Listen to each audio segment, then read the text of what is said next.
Hi, I'm Rachel, and I'm here to do my February 2021 page 112 tag.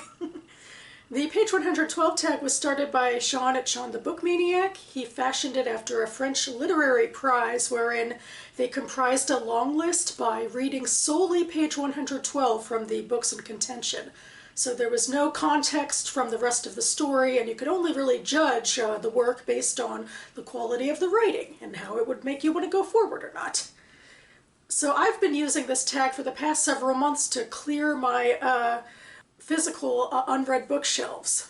I take this Cats and Bookshelf mug that's full of a bunch of my titles that I've added to my collection from 2020 and before, and that are otherwise not on my TBR lists.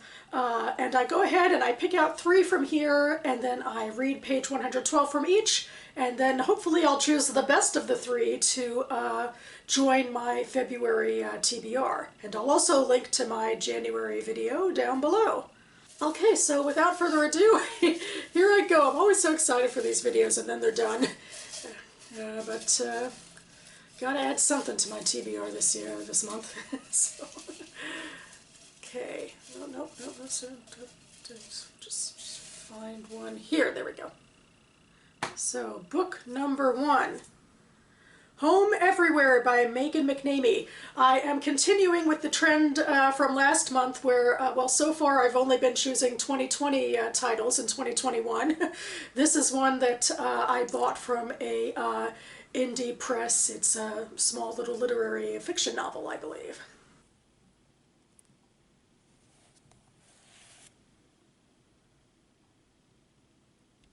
Right, book number 2. I'm kind of hoping that I don't get another 2020 because, you know, there's some older ones in here too, but I guess if I pick out all my 2020s early this year, then I'll automatically get to other ones. Who knows? But here I go. All right, let's pick one here. Okay, here's one. Book number 2. Nope, so far still in 2020, and kind of the same deal. Scissors, Paper, Stone by Martha K. Davis. This is another literary fiction novel by a small press that I picked up last year.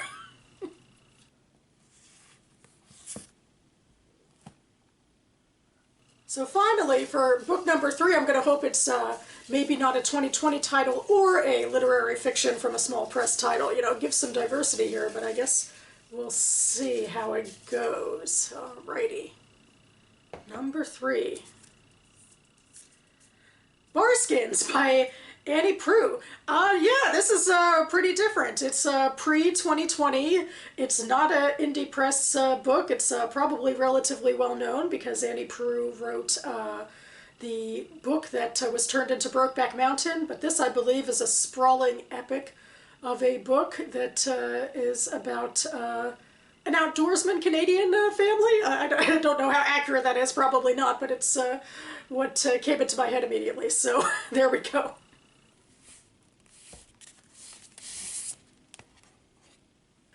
Okay, and from there I'm going to go ahead and read the page 112s and then come back to you with my thoughts.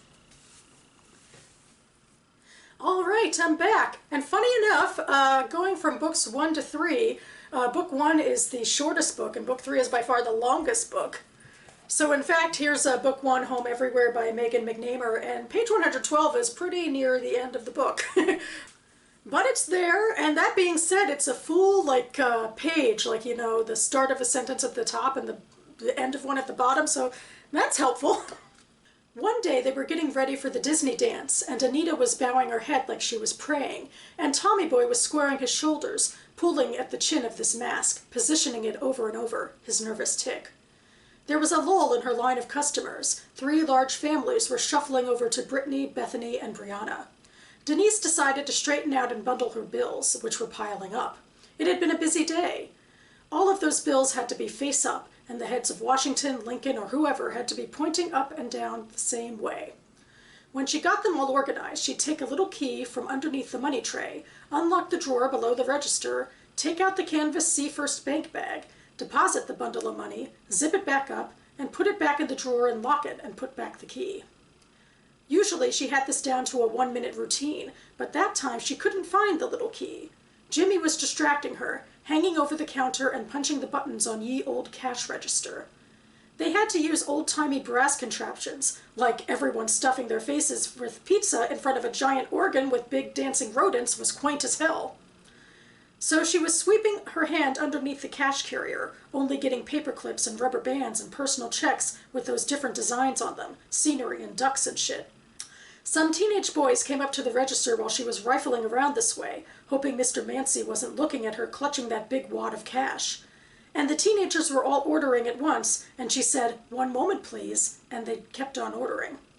They said, "Give me the orangutan," like it was a big joke instead of just the menu. They turned to each other and said, "Give me the king of the jungle," and hooted like morons. Denise said, "I'll be right with you," and they sang, "Take me out and let's ball, babe," tossing crumpled up flyers onto the half-prepared pizzas of the pizza boys, who snorted and laughed. Okay, so I feel like there's a lot going on here, although it's kind of a lot of nothing. It's interesting, like, because, you know, reading this a couple of times, you get the gist of what it is that you don't get immediately in the beginning, that Denise is working at a pizza place. And apparently there's an old-timey cash register they have to use that doesn't jive with the gestalt of the rest of the place. But meanwhile, the major action seems to be that she's having a tough day and that she's trying to do several things at once. She has annoying customers coming up to her. She has to, you know, deposit the wad of money into a particular location, but she can't find the key, and yada yada. There's a couple too many run-on sentences, I think. It's kind of hard to keep the rhythm up. And it's interesting just how much minutia there is that, you know, on its surface it's just not all that important to go through all those steps and get all those little details about things. But it's kind of a nice scene setting in a way, and you kind of get a sense of her voice through, you know, the cursing or the, you know, casual tone or whatever. And she's obviously very frazzled, so I feel for her. Next, numbered book 2 is Scissors, Paper, Stone by Martha K. Davis. I had to acknowledge that mine, at least, had become a love letter of a sort. To my eyes, there was no mistaking how full of longing for her they were. I was also becoming aware that part of my longing was for everything she had. A family, a place to go, the freedom to spend the day sailing or swimming or reading a book. Over that summer, I wrote to Laura during my breaks while I sat smoking a cigarette on the back steps of the ice cream store in San Francisco, where I worked. My mother, who had a job as the bookkeeper at a local animal hospital, had informed me when the summer began that because her boss had to cut her salary, she couldn't afford to give me an allowance anymore. I'd have to find a job if I wanted to have any pocket money. When I asked her why she couldn't stop going to her therapy instead, she snapped that her therapy wasn't up for discussion. She said money was tight, and I would have to start contributing something of my own. It felt unfair, like every rule she made that summer. I yelled at her that she was selfish, slammed the door behind me, and rode my bike around in the rain, not really having anywhere to go. I wrote Laura that after work I liked to walk around the city, climbing the hills and catching my breath at the top. Sometimes I liked to explore alone, and sometimes with Allison, who was in college at San Francisco State and worked with me behind the ice cream counter. I didn't tell Laura that Allison had a girlfriend who sometimes stopped by the store, that they left me in charge while they went out back to make out. I told Laura about the customers who came in to buy a cone or use the bathroom, the tourists underdressed in shorts and t-shirts, the hippies walking around barefoot, the groups of college students with the munchies, the men reeking of alcohol who panhandled for change. I didn't tell her I had begun looking for lesbians on the street, or that I liked the confident way they walked and how they cut their hair. I didn't tell her I was afraid to tell Allison about me because I'd never had a girlfriend. If I was a lesbian, it was purely theoretical. I didn't have the experience of sleeping with another girl to know for sure. So yeah, I like this one as well. There's a similarity even in that we're dealing with a protagonist in a retail work situation, even a foodie work situation. She has some beef with her mom. There's, you know, that classic teenage angst about, you know, why can't you do everything for me sort of thing. And I have to admit, I really like the lesbian undertones, and I just like the narrative pool, and that she's sort of dictating these letters to Laura, and they're partially about her day, and they're partially about her feelings, and I'm drawn in. I'm really drawn in. And finally, we go to Barskins by Annie Proulx with page 112 way near the beginning of the book. It's also the beginning of a chapter, which is a little bit unfair because now it's like a little more grounded than the other two page 112s, which start in the middle of things more. And I also have to apologize from the off about mispronunciation of French words, so here we go. Chapter 16, A Wicked Messenger Fallen into Evil. Guy Dufar, Seigneur de Pibrac. Back in New France, Duquet reverted to buckskin and moccasins and set out to find the Trepagne brothers. Everywhere he went, there were stump-chugged clearings, charcoal kilns, and settlers' cabins for men who were cutting maple trees to make charcoal. The English needed it for their glass and gunpowder factories and paid high prices. He could not find Toussaint and Fernand, but that could be explained by the New War. New France, Indians, and the English colonies to the south boiled with spies. There were constant ambushes by roving bands of combatants. Duquet was impatient to get the brothers aligned for another season of fur trading. They would dodge the fighting. Then it was cooler and there was rain in the woods, the smell of leaf mold and mushrooms. The refreshed river hissed.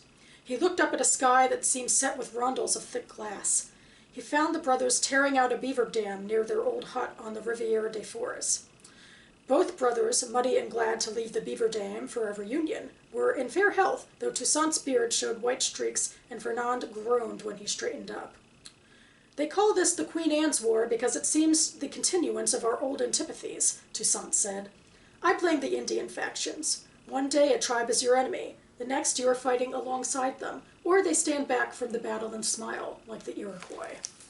All right, so as I figured, there's strong writing in here, such a nice set of place, this outdoorsy location, and you get a sense of where we are in history, which is somewhat similar, I would assume, to a book I was recently reading, The Dark Tides by Philippa Gregory, with one of her characters in New England while antipathy was rising up between the tribes and the settlers.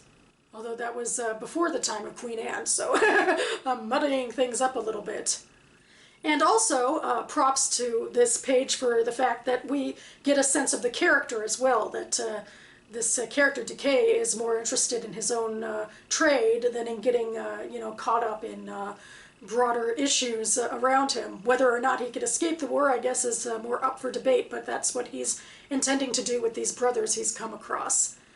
You know, I did say that I felt like it was unfair that this page 112 was like the beginning of a chapter because, you start more in a new place, but it was also a shorter page and I feel like there was kind of less going on in this page than the other two books. And I gotta say, I feel like I'm going to be putting this one down. And partially for reasons I know that are not really fair. This is a chunkster of a book. And I'm a bit nervous this month because I'm reading for the BookTube Prize. I have, goals, reading goals that are beyond for my own enjoyment. See how much I love the BookTube Prize and now I'm blaming it. So I feel like I really want to get to this one. It's actually on my Goodreads TBR, which means that I am likely to read it once it gets to the top of my list anyway. So for now, I do think I'm going to put it down.